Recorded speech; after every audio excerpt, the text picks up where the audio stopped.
So I absolutely love when you ask me questions in the comments and we kind of go back and forth and brainstorm or decide on a way to solve your problems that you're sharing with me. And I thought I would like to do that on camera. So welcome to the first episode of the new series on my channel called Knitting Help Desk. If you have any specific questions related to knitting, maybe a problem that you're facing and don't know how to solve, or maybe some difficulties that you're not sure what to do with, drop those in the comments down below and maybe your question will be the topic of the next help desk video. But today we are solving the problem of balancing the top of your garment, and I have received this comment under one of my videos and I decided to dive deeper into the topic. So here's the comment. I would appreciate an explanation of Elizabeth's equation for circular yokes, but I have a problem with the sleeves. When I divide the circumference of the circular yoke by 3, 1/3 for the front, 1/3 for the back, and 1/3 divided between the sleeves, the result is that the sleeves are too tight. Is there a solution to this problem? So this comment was a comment under one of my videos about Raglan construction sweaters, and I wanted to talk about two things in this video. One is the EPS, so Elizabeth Zimmermann's percentage system, and the other one is the Raglan stitches division. I find that a lot of people confuse those two terms, and I think this is exactly the situation that happened to that person who left me the comment. So what is EPS? What is Elizabeth's percentage system, or whatever it's called? This is basically kind of a knitting system, the calculation system that was first introduced by Elizabeth Zimmermann, and basically what it helps you to do, it helps you to create a nice and balanced garment in terms of ease for the body and for the sleeves, and it helps you calculate certain circumferences based on the bust circumference of your jumper, so the largest circumference of the sweater that you're working on. And it goes like this. So if the bust garment circumference is 100%, then the neckline circumference should be 40% of that number.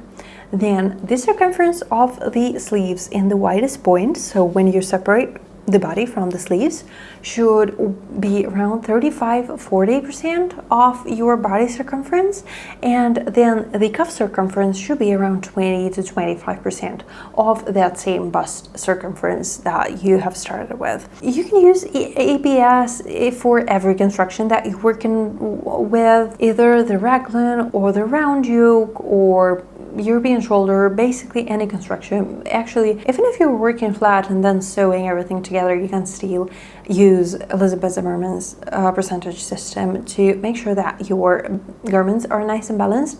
I have to say that I myself use it. I really like to use it for designing the positive ease for my sleeves, because I rarely, I can never calculate the positive ease on its own. So normally when I'm designing my sweater patterns, I will go for around 30-35% of the final bust circumference of the garment, and this is how I will know what is the well-balanced circumference of the sleeve. So what it tells us is how we should basically separate the sleeves from the body, like when we're talking about like total stitches that we have on the needles.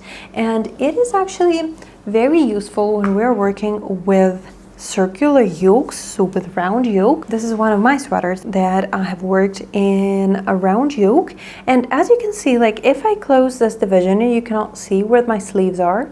This is basically one big round piece that I have been working on, and when I got to the point where I wanted to separate for the body and the sleeves, so what I did was I knew what is my desired garment circumference, and I kind of went ahead and multiplied that by 0.3 or 0.35, and I got my sleeve circumference, and this is how I knew how I should separate the stitches for the body and for the sleeves. I would actually use it for raglan construction as well when I need to kind of understand where I should place my increases, but let's talk about raglan separately. So I hope we're all clear on that. So EPS is about separating the final stitches. So when you get to separating the body from the sleeves, this is where you use EPS, or Elizabeth Zimmermann's percentage system. Now talking about dividing your stitches by 3, for example, because this person in the comments says, I divide my circumference of the circular yoke by 3, 1/3 for the front, 1/3 for the back, and 1/3 divided between the sleeves. So actually what dividing by 3 means, and when we use it, is only the raglan construction, and it is about how to divide your stitches in the beginning of your knitting, so at the neckline. And I have a jumper here that is a raglan construction, and I have used a EPS system to determine how wide my sleeves should be.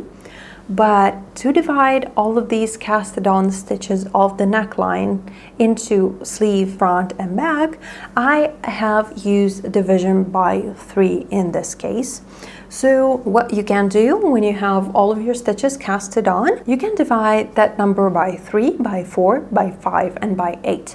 And I find that the best method are dividing by 3 and by 8, because this is what basically causes the garment to be more balanced, but that is only if you're using regular increases for the body and the sleeves. So you would increase in every second row for both the body and the sleeves. So when we are dividing the stitches by 3, we would go and use 1/3, so 33% of the stitches for the front, 1/3 for the back, and 1/3 divided between the 2 shoulders. When we are using division by 4, we would use 1 part for the front, 1 for the back, 1 for one shoulder, and the other one for the other shoulder. This normally, if you will continue with regular increases throughout your raglan line, this will result in quite a narrow body and quite a wide sleeve, so be careful with that.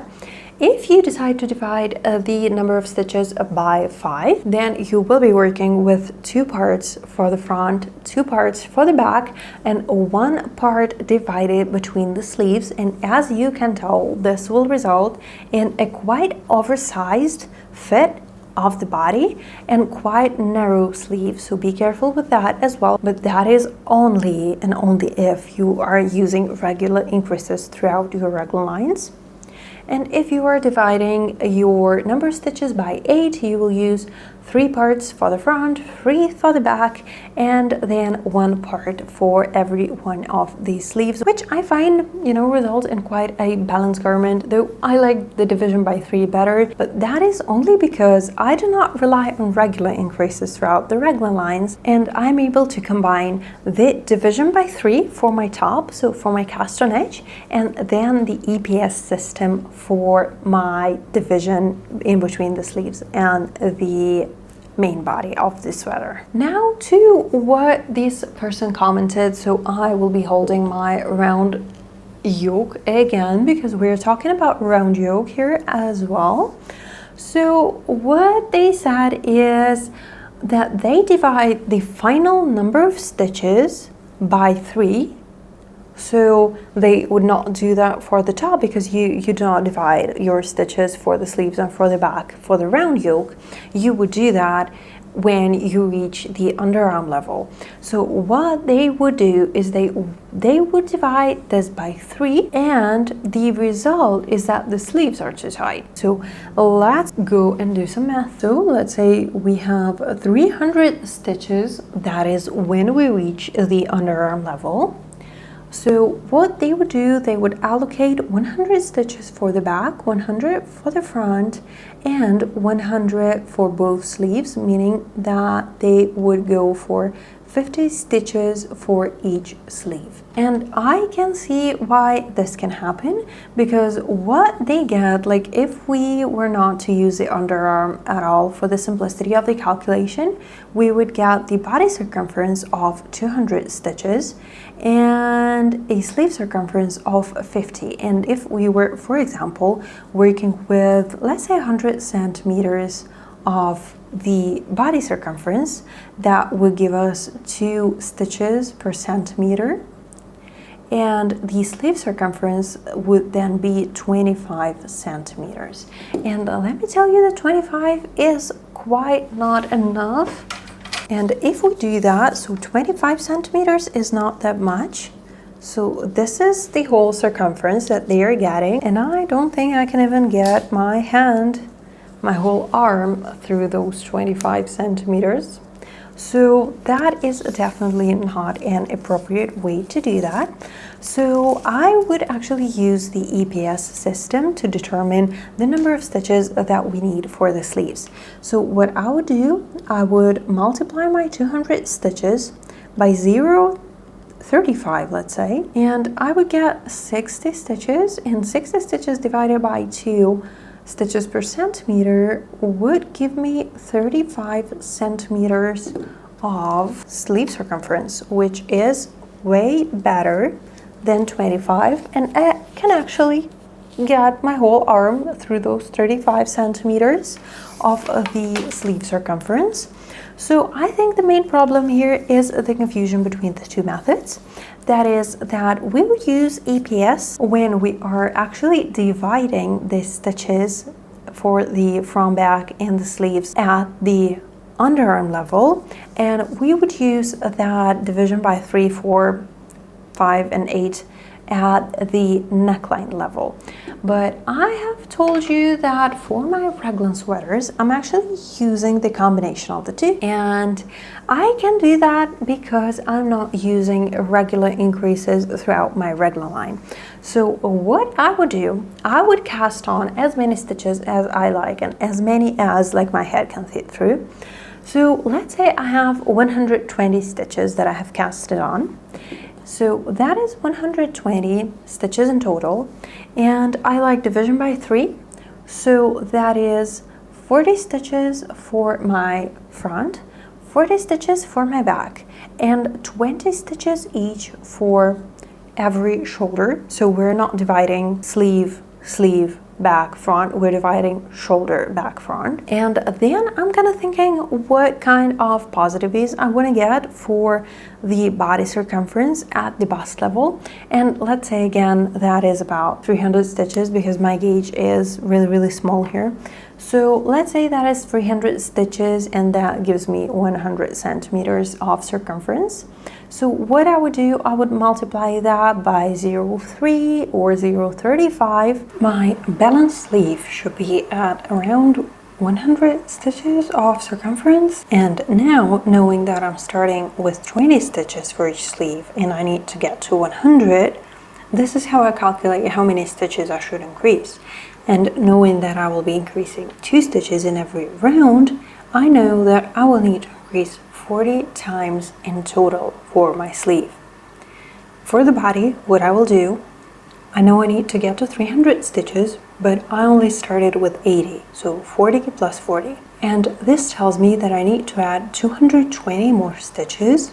And for the body, we are adding 4 stitches in every row. So because there are 4 Raglan lines, we are actually adding 4 stitches at a time. So I divide 220 by 4 and get 55 rows of increases.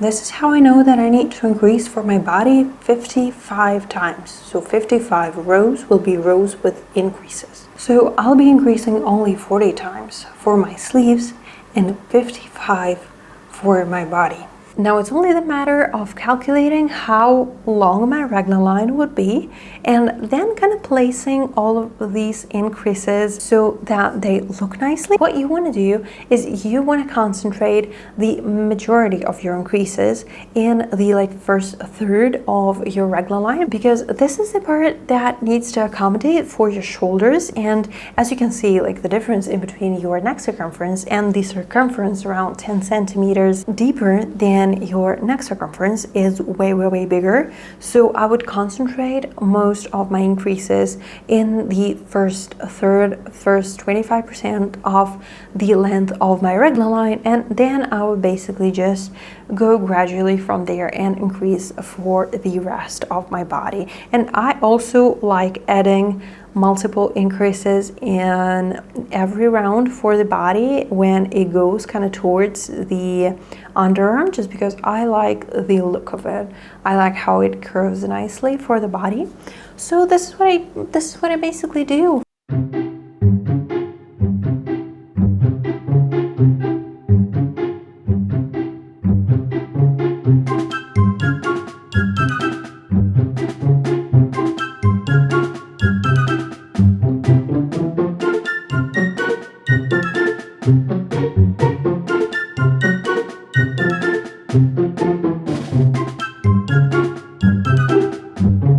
This is how I combine both, and I never ran in this kind of problem where my sleeves or the body are too narrow or too wide for my liking. That is because I combine the two methods together. So to conclude, the main problem that I see in this comment is the confusion between the two methods.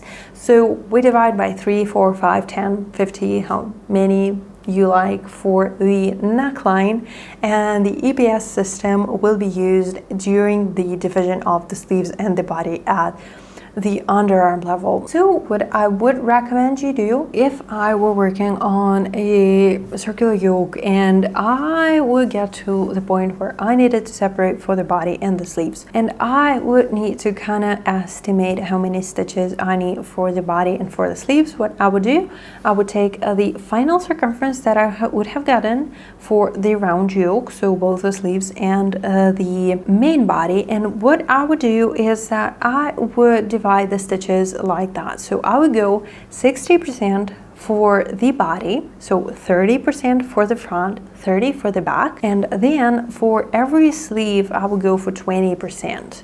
So that is really rough estimation. So I would go 20, 30, 30, and 20%. This way, each of your sleeves gets around 20% of the final circumference of the yoke. And if we were to say that our body is 60% in total, so 60 stitches, let's say, and the sleeve is 20, this kind of follows the EPS system, meaning that our sleeve circumference is around 30% of the main body circumference, or maybe you could do even more, maybe 22% for each sleeve, so 22 for this one, 22 for this one, and then the rest divided in between the front and the back. And I hope this actually solves the confusion between the EPS system and the Raglan division at the neckline. And if you have any further questions about this topic, just don't hesitate to drop me a comment down below, and I will do my best to answer that as quickly as I can.